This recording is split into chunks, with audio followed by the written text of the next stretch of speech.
നമസ്കാരം. സ്പിരിച്വൽ ഗുരുവിൻ്റെ പുതിയൊരു വീഡിയോയിലേക്ക് എല്ലാവർക്കും സ്വാഗതം. അപ്പോൾ ഇന്നത്തെ റീഡിങ്ങിലൂടെ നോക്കുന്നത്, നിങ്ങളെ മനഃപൂർവ്വം ദ്രോഹിച്ച ആ വ്യക്തിക്ക് കർമ്മയുടെ എന്ത് തിരിച്ചടിയാണ് ലഭിക്കാനായിട്ട് പോകുന്നത്, അവരുടെ കർമ്മഫലം എന്തായിരിക്കും, എപ്പോഴായിരിക്കും അത് അവരുടെ ജീവിതത്തിലേക്ക് വരുന്നത് എന്നുള്ളതാണ് നോക്കുന്നത്. അപ്പോൾ നിങ്ങളെ കാരണമില്ലാതെ മാനസികമായിട്ട് ദ്രോഹിച്ച ആ ഒരു വ്യക്തിയെ മനസ്സിൽ വിചാരിച്ച് ഈ ഒരു റീഡിങ് കാണുക. അപ്പോൾ നിങ്ങൾക്കുള്ള റീഡിങ് എന്താണെന്ന് നോക്കാം. ഇവിടെ നിങ്ങളെ ആ ഒരു വ്യക്തി ദ്രോഹിച്ചിരുന്ന ആ ഒരു സമയത്ത് അവർ വളരെയധികം അഹങ്കരിച്ചിരുന്നു എന്നുള്ളതാണ്. അതായത് വിജയം എപ്പോഴും അവരുടെ ഭാഗത്ത് മാത്രമായിരിക്കും എന്നോർത്ത്, അതുപോലെ അവർ വളരെയധികം സമാധാനവും സന്തോഷവും അനുഭവിച്ചിരുന്നു, അതായത് നിങ്ങളുടെ കണ്ണീര് കണ്ടിട്ട്. എന്നാൽ അവർ കാട്ടിക്കൂട്ടിയ അല്ലെങ്കിൽ അവർ കെട്ടിപ്പടുത്ത ആ ഒരു വിശ്വാസവും സന്തോഷവുമൊക്കെ വെറും മിഥ്യ മാത്രമായിരുന്നു എന്ന് അവർ തിരിച്ചറിയാനായിട്ട് പോകുന്ന സമയങ്ങളാണ് ഇനി അവരുടെ ജീവിതത്തിൽ ഉള്ളത്.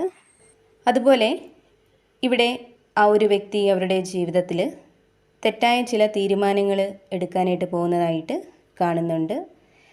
തെറ്റും ശരിയും തിരിച്ചറിയാതെ അവരെടുക്കുന്ന തീരുമാനങ്ങൾ അവർക്ക് തന്നെ കെണിയായിട്ട് മാറുന്നതാണ്. ഇവിടെ അവരുടെ സ്വാർത്ഥത മൂലം അവർ എടുക്കാനായിട്ട് പോകുന്ന തെറ്റായ തീരുമാനങ്ങൾ തന്നെയാണ് കർമ്മയുടെ തിരിച്ചടിയായിട്ട് അവർക്ക് കിട്ടാനായിട്ട് പോകുന്നത്. അവർ ഒട്ടും പ്രതീക്ഷിക്കാത്ത സമയത്ത് ഒരു വലിയ തകർച്ചയിലേക്ക് ഇതവരെ നയിക്കും എന്നുള്ളതാണ്. കൂടാതെ ഒരേ സമയം ഒരുപാട് മാനസിക ബുദ്ധിമുട്ടുകളും പ്രശ്നങ്ങളും അവരെ വേട്ടയാടുന്നതാണ്. ഏത് വഴി തിരഞ്ഞെടുക്കണം, എങ്ങോട്ട് പോകണം എന്നറിയാതെ അവർ പൂർണ്ണമായിട്ടും ആശയക്കുഴപ്പത്തിലാവുന്നതാണ്.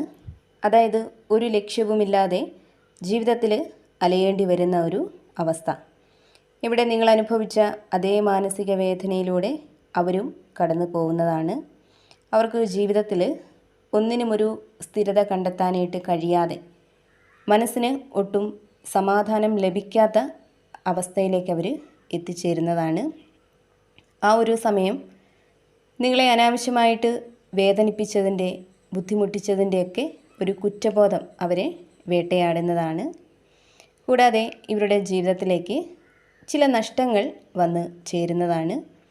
അവരുടെ അത്യാഗ്രഹം കൊണ്ട് കൈപ്പിടിയിൽ ഒതുക്കിയതെല്ലാം അവർക്ക് നഷ്ടമാവുന്നതാണ്. അപ്പോൾ അവരിലുണ്ടാകുന്ന ആ ഒരു നിരാശയും വേദനയും അവർക്ക് താങ്ങാൻ കഴിയുന്നതിലും അപ്പുറമായിരിക്കും. കൂടാതെ സമൂഹത്തിന് മുന്നിലും സ്വന്തം സുഹൃത്തുക്കൾക്ക് മുന്നിലും അവർക്ക് വലിയ നാണക്കേട് ഉണ്ടാവുന്നതാണ്.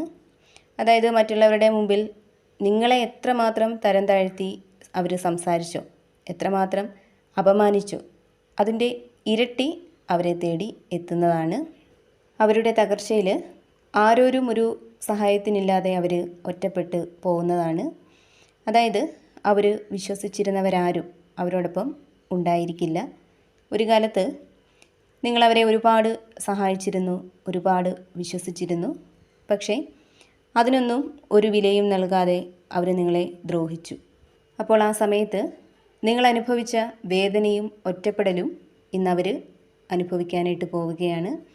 നിങ്ങൾ കടന്നുപോയ അതേ സാഹചര്യത്തിലൂടെ ഇന്നവർ കടന്നു പോവാനായിട്ട് പോവുകയാണ്.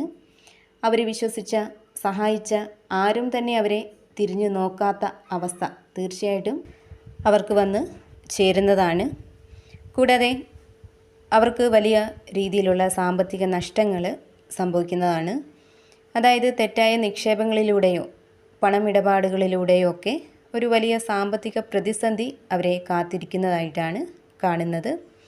പണത്തിൻ്റെ കാര്യത്തിൽ അവരെടുത്ത തെറ്റായ കണക്ക് കൂട്ടലുകൾ അവർക്ക് വലിയ തിരിച്ചടിയായിട്ട് മാറുന്നതാണ്. ഒരുപക്ഷെ അവർക്കൊരു സാമ്പത്തിക അടിത്തറയുണ്ടെന്നുള്ള, എന്തിനുമേതിനും കൂടെ നിൽക്കാനായിട്ട് ആളുകളുണ്ടെന്നുള്ള ഒരു അഹങ്കാരമായിരിക്കാം പലതും പറയാനും പ്രവർത്തിക്കാനും അവരെ പ്രേരിപ്പിച്ചത്.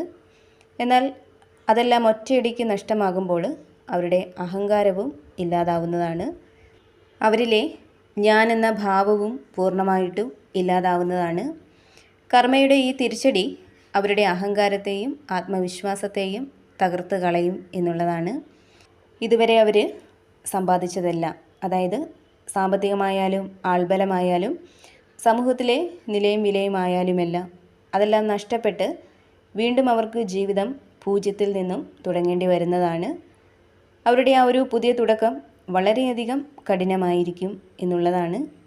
ഇവിടെ അവർ മൂലം നിങ്ങൾ ജീവിതത്തിൽ അനുഭവിച്ച മാനസിക വിഷമങ്ങളും വേദനകളും വളരെ വലുതായിരുന്നു എന്നാണ് കാണുന്നത്. വളരെ ശുദ്ധമായ നിഷ്കളങ്കമായ മനസ്സോടെയായിരുന്നു നിങ്ങൾ അവരെ സമീപിച്ചതും സ്നേഹിച്ചതും വിശ്വസിച്ചതും. എന്നാൽ നിങ്ങളുടെ ആ ഒരു നിഷ്കളങ്കതയെയും വിശ്വാസത്തെയും അവർ വെറും കളിയായിട്ട് കാണുകയും നിങ്ങളുടെ വികാരങ്ങൾക്ക് യാതൊരു വിലയും നൽകാതെ നിങ്ങളെ ചതിക്കുകയും ദ്രോഹിക്കുകയുമായിരുന്നു ചെയ്തിരുന്നത്. ഇവിടെ ഈ വ്യക്തി കണ്ണീരും നിരാശയും മാത്രമായിരുന്നു നിങ്ങൾക്ക് സമ്മാനിച്ചിരുന്നത്. എന്നാൽ ഇവിടെ പ്രപഞ്ചശക്തി നിങ്ങളോട് പറയുന്നത്, നിങ്ങൾ അനുഭവിച്ച ഓരോ തുള്ളി കണ്ണീരും വേദനയ്ക്കുമുള്ള വലിയൊരു വിലയാണ് ഇനി കർമ്മയിലൂടെ അവർ നേരിടാനായിട്ട് പോകുന്നത്. ഇവിടെ അവരുടെ ജീവിതത്തിൽ കർമ്മയുടെ തിരിച്ചടി എപ്പോഴാണ് സംഭവിക്കാനായിട്ട് പോകുന്നത് എന്ന് ചോദിച്ചാൽ, ഇവിടെ വളരെ പെട്ടെന്ന് ഒറ്റ ദിവസം കൊണ്ട് ഒറ്റയടിക്കൊരു തിരിച്ചടിയല്ല പ്രപഞ്ചം അവർക്ക് നൽകുന്നത്.